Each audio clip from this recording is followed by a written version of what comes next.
Why I prefer this dish, y'all? Why I prefer this one? This look like something you do outside with the fam. Yeah. Or a group Like of a people, you know barbecue. what I'm saying? Like a barbecue. And it just swings back and forth. Yeah. Or our Southern Africans, a braai. A braai. A braai. Yeah. Yeah, that's what it reminds me of. Interesting way of cooking it, though. This is new to us. We're going to have to look into this.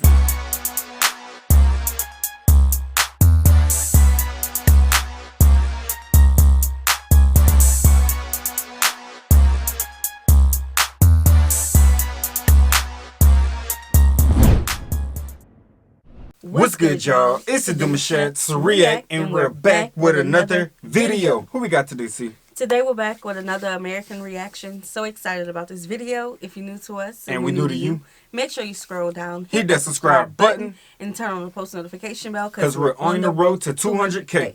And we cannot get there without you guys, all right? Join the family. Without further ado, let's get into the video. Let's get it. We've been north, south and east on our Meet the Germans road trip, so today it's time to find out what the West has to offer. Let's the get final it. 4 states that we'll be visiting are Nordrhein-Westfalen, Rheinland-Pfalz, Hessen and Saarland. Let's start with a little 2,000-year throwback. The Rhine River in Germany once marked a frontier of the Roman Empire. Not that the Romans didn't want to go any further, but the so-called barbarian Germanic tribes mostly held them off. Roman influence west of the Rhine can still be spotted today in aqueducts, amphitheatres and bathhouses. Perhaps the most famous Roman remains are here in Trier, which is thought to be Germany's oldest city. The Porta Nigra, Black Gate, was built in the 2nd century under the reign of Marcus Aurelius. The Romans gave my hometown of Cologne the very catchy name Colonia Claudia Aura Agrippinensium. These days, the city is better known for its pretty extraordinary Gothic cathedral and Carnival. Carnival. We got to get some carnival action, okay? The so-called 5th season kicks off on 11.11, the 11th of the 11th at exactly 11:11 a.m. The numbers. It rises to a crescendo, usually in February, with a 6-day extravaganza of street parades, costumes, dance performances, music, and plenty of drinking. Wow. Basically. Mardi Gras. Traditionally, this was all about letting loose before 6 weeks of fasting for Lent. For Lent, These yeah. days, it's all about Lebensfreude. Spaß haben. Feuern. Party. Also das ist ein Gefühl. Wir kommen aus Hessen, bei uns heißt Fasching. Ja. Schönste Zeit im Jahr. Karneval bedeutet einfach Leben. Ausbrechen. Den Alltag hinter sich lassen, in ein anderes Kostüm zu schlüpfen und einfach mal die Sorge vergessen und die Sau rauslassen. The people of the Rhineland are often labelled the most open, friendly and party-ready people in Germany, so no wonder they throw themselves into their fasteloved festivities. Nordrhein-Westfalen is Germany's most Hold up, wait a minute. Okay. Who would have known? That looked just like Mardi Gras. The history behind it is all Mardi Gras. The Who would Lent. have known? Yeah. The band. When they band. started playing the band, I'm like, hold up. I know The that floats tune. and throwing things. Right. We saw them throw some things, if I'm not Oh, we're mistaken. going to have to see they Mardi Gras. Yeah. Carnival.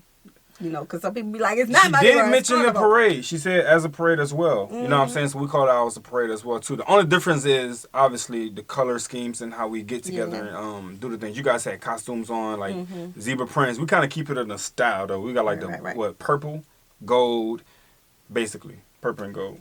And green.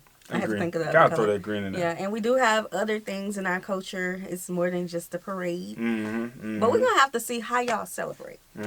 All this time. Wait a minute. Hold up. Wait a minute. Uh-oh. Y'all didn't tell us about the Sorbians. Y'all didn't tell us about the beaches. What was the other thing they didn't tell us about? I was thinking about the tea. beaches, but you named it. The tea? The tea is a very, very, very culture for them. Yeah. Very culture for Y'all them. be leaving stuff out.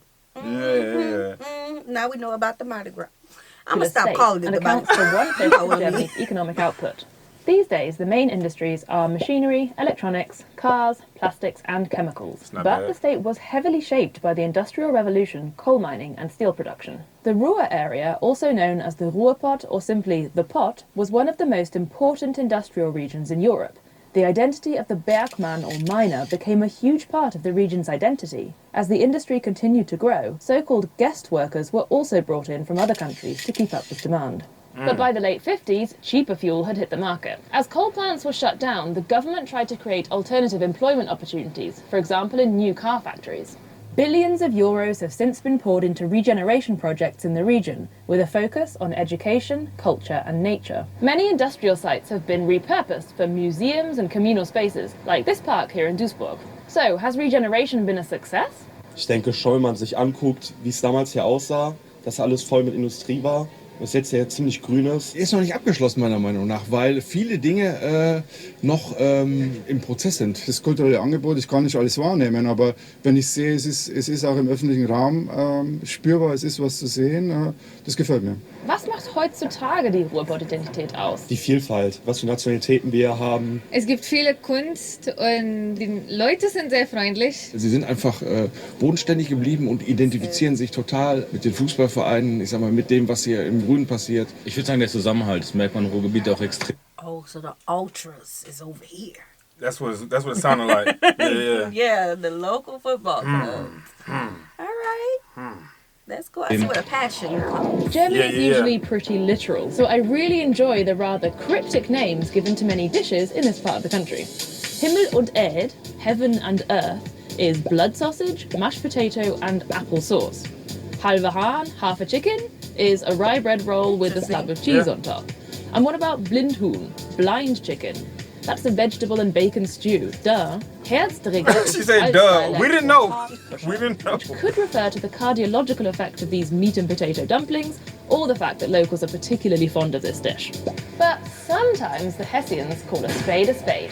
This is the very accurately named grüne Soße, With the green egg? sauce. To be more exact, That green it's a sauce. sour cream and mixed herb sauce, often served with boiled potatoes and eggs. We did, but I As forgot a what it was. cider lover, I've also been dying to try another Hessian speciality, Ebbelboy, literally apple wine. It's an alcoholic drink made from sour apples, and it's usually that. served in a jug like this one called a Bembel. Whoa, not as sweet as the cider I know. I think I could get used to it. Viele Leute, die machen sich einen Schuss Mineralwasser rein, ist ja nicht ganz so stark. Und dann gibt es wieder andere, die machen sich Limonade rein. Das ist aber unter Apfelweintrinkern eigentlich verpönt. Something I really like about Germany is that not everything is centred around the capital city. Different industries have hubs in different places. Even political institutions are spread between Berlin and the former West German capital Bonn. And Germany's financial centre is Frankfurt. Frankfurt am Main, to give it its full name, is home to many domestic and foreign banking institutions, as well as the European Central Bank and Germany's largest stock exchange. It has the country's busiest airport and 18 of Germany's 19 skyscrapers, earning it the nickname Manhattan. Incidentally, here the buildings don't scrape the sky, they scratch the clouds, Wolkenkratzer. But beneath the surface of suits and skyscrapers, Frankfurt has an underground claim to fame as one of the birthplaces of techno music. Hier gab es sehr früh eine sehr komplexe Szene. Hier gab es die Clubs, aber auch die Produzenten, die Musiker, die Labels, Plattenläden und so weiter. Anfang der 80er Jahre gab es vielleicht 5, 6 Städte weltweit, die diesen Status zu der Zeit hatten. Kannst du irgendwie schätzen, warum das hier stattgefunden hat? Einer der Gründe ist mit Sicherheit das Dorian Gray. Also in dem Club lief schon immer das Innovativste vom Innovativen. Der war am Frankfurter Flughafen. Allein der Ort, auch die Fahrt dorthin, er fährt also über die Autobahn. Es ist Nacht und der Flughafen ist nachts beleuchtet gewesen. Man hat ihn schon von weitem so pulsierend gesehen. Man ist dazugefahren und dann runter unter den Flughafen gefahren. Das war eigentlich schon, da ging es schon los. Bro, how often you hear that though? A club under the airport? I don't know. I don't know about that one. I don't know about that one. Have a layover over there. I'm saying. You ain't gonna leave. You ain't gonna leave at all. And just getting boarded the plane like sober. Okay. Like are you fit? You know, are you okay? Everything Right. You calm? Okay. I don't know. Different. They trying to set people up to not go where they going. Hey, Man gespürt hat, hier passiert heute Nacht was. Über Frankfurt wird nicht mehr so viel gesprochen. Das hat damit zu tun, dass diese Räume, diese Clubs einfach fehlen. Hier gibt es nicht viel Raum. Deswegen wird in Frankfurt auch in die Höhe gebaut. Und wenn irgendwo ein Raum frei wird, die Mieten sind extrem hoch. Deswegen ist Berlin auch heute wahrscheinlich World Capital of Techno. Weil durch den Mauerfall haben sich einfach Räume ergeben. Das heißt, die Leute konnten, ob es alte Lagerhallen waren, alte E-Werke, Gaswerke. Mit diesen Räumen kann man auch erst was Neues entwickeln. Und das haben wir hier leider in der Stadt nicht so. If you need an escape from the city, Hessen also has you covered, quite literally. This state and neighbouring Rheinland-Pfalz are both 42% covered in trees. That makes them Germany's most foresty states and the perfect spot for a fairy tale.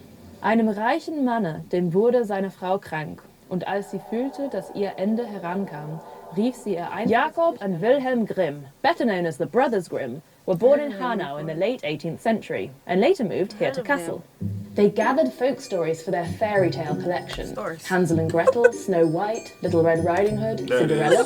But we're talking the original... Look at me. Yeah. I'm always... Hansel and Gretel. And Gretel. And Gretel. Yeah. I'm like, I've heard of that name before. Mm-hmm. But sometimes I forget the details that go with the name. Well, I always forget the names, but I remember the face. Mm-hmm. But this name is very... It sticks to you, know. You know this one, like, because we grew up with the childhoods of these. You know what I'm saying? Yeah, we know the stories. 100%. Gory versions before Disney toned things down. The brothers also played an important part in the development of the German language. Jakob published a book on German grammar, and the brothers later began working on a very ambitious German dictionary. Sadly, they never made it past the letter F. Wilhelm died in 1859 and Jakob 4 years later. The last entry he completed was for Frohteufel, demon. But other linguists picked up where they left off, and the tome was eventually completed about 100 years later. Crazy. Our next stop is Saarland, the smallest German state, excluding the 3 city-states. In fact, it's often used as a unit of measurement in the German media. For example, a forest fire affected an area the size of Saarland. For those of you unfamiliar with this unit, it's about the same size as neighbouring Luxembourg. Not all that long ago, this German state used to be essentially independent, with its own constitution, its own flag, and even a very short-lived currency, the Saarmark. Saarland sent its own team to the 1952 Olympic Games and the 1954 Football World Cup qualifiers, where incidentally it was knocked out by West Germany, who went on to win the tournament. This historical curiosity had a lot to do with the region's attractive coal reserves and the 2 world wars. This part of Germany fell under the administration of the League of Nations after World War I. Then it was returned to Germany. Then it was in the French-occupied zone after World War II, when France gave it protectorate status, effectively releasing it from Allied control. But the region's strong connection to Germany remained, and in a 1955 referendum, the people voted to be released from their special arrangement with France. In 1957, they officially joined West Germany. So is this history still visible today? Auf jeden Fall. Das Saarland ist praktisch das französischste aller deutschen Bundesländer, kann man sagen. Man geht hier kein Baguette holen, man holt sich Flöt, ein schmaleres Baguette. Das ist so typisch französisch. Ich finde, man sieht es auch noch so ein bisschen manchmal an den Bauten, dass da so französisch mit reinspielt. Der Regenschirm wird im Bereich Saarlouis immer nur ich hol mein Parapluie. Und das ist im Grunde le Parapluie, der Regenschirm. Wir haben hier eine Sprachgrenze, eine europäische Sprachgrenze zwischen Rheinfränkisch und Moselfränkisch. Und die wird Jive und Trive, wird die auch so gesprochen. Als Franzos, meine Muttersprache war Plattdeutsch. Und selbst in Frankreich sind wir manchmal als die Deutsche betrachtet. Also als so Deutsche, verstehen Sie, so Saarfranzose betrachtet. Ne? Man hört das ja auch, dass hier viele Franzosen sind. Ich weiß, dass das halt ganz nah ist, aber ich fühle mich da jetzt überhaupt nicht irgendwie hingezogen oder so. Mich damit irgendwie verbunden. Und was sollte man sonst noch über das Saarland wissen? Prinzipiell, dass es das Bundesland gibt. Hier gibt es sehr gutes Essen. Ich esse gern Leona. Das ist so eine Wurst. Saarland ist definitiv bekannt für Schwenker. Hier wird nicht gegrillt, hier wird geschwenkt und man isst hier kein Steak, man isst einen Schwenker. I don't know if you heard about this swinger. Oh, it's like a barbecue that swings. It swing over the grill? Why is swinging? I want to go back to the photo. It was kind of quick. But das ist so eine Wurst. Saarland ist definitiv bekannt für Schwenker. Hier wird nicht gegrillt, hier wird geschwenkt und man isst hier kein Steak, man isst einen Schwenker. Swings. Why I prefer this dish, y'all? Why I prefer this one? This look like something you do outside with the fam. Yeah. Oh, a group of people, you know what I'm saying? Like a barbecue. And it just swings back and forth. Yeah. Or our Southern Africans. A braai. A braai. A braai. Yeah. Yeah, that's what it reminds me Interesting way of cooking it, dog. This is new to us. We're going to have to look into this. Mm-hmm. We've managed to get pretty far in this episode without mentioning beer. There's plenty of Pilsner in the west, and then Cologne's got its Kölsch, and nearby Düsseldorf has its Alt. German beer is known the world over, but a slightly better kept secret is German wine. Around 2/3 of all German wine comes from Rheinland-Pfalz, and the absolute frontrunner is the Riesling variety. Dotted along the Mosel River between quaint villages and hillside castles, you'll find row after row of seriously steep vineyards. Das Besondere am Moselwein ist natürlich unsere einzigartige Kulturlandschaft und was eben den Charakter des Weines auch auszeichnet, ist der Schiefer. Es ist ein sehr dunkler Stein und schwarz, wie wir alle wissen, kann ja auch sehr gut Wärme speichern, zieht Wärme an und wenn es nachts wieder kälter wird im Tal, dann gibt er das an die Umgebung ab, eben an unsere Trauben. Damals habe ich mich zur Wahl der Moselweinkönigin gestellt, weil ich meine Heimat so sehr liebe und da eben unterwegs sein wollte im Auftrag des Weines. Ich habe ehrlich gesagt gar nicht so weit gedacht, dass es dann noch weitergeht zur deutschen Weinkönigin. 2016, 2017 durfte ich im Endeffekt einmal um die ganze Welt reisen mit deutschen Wein im Gepäck.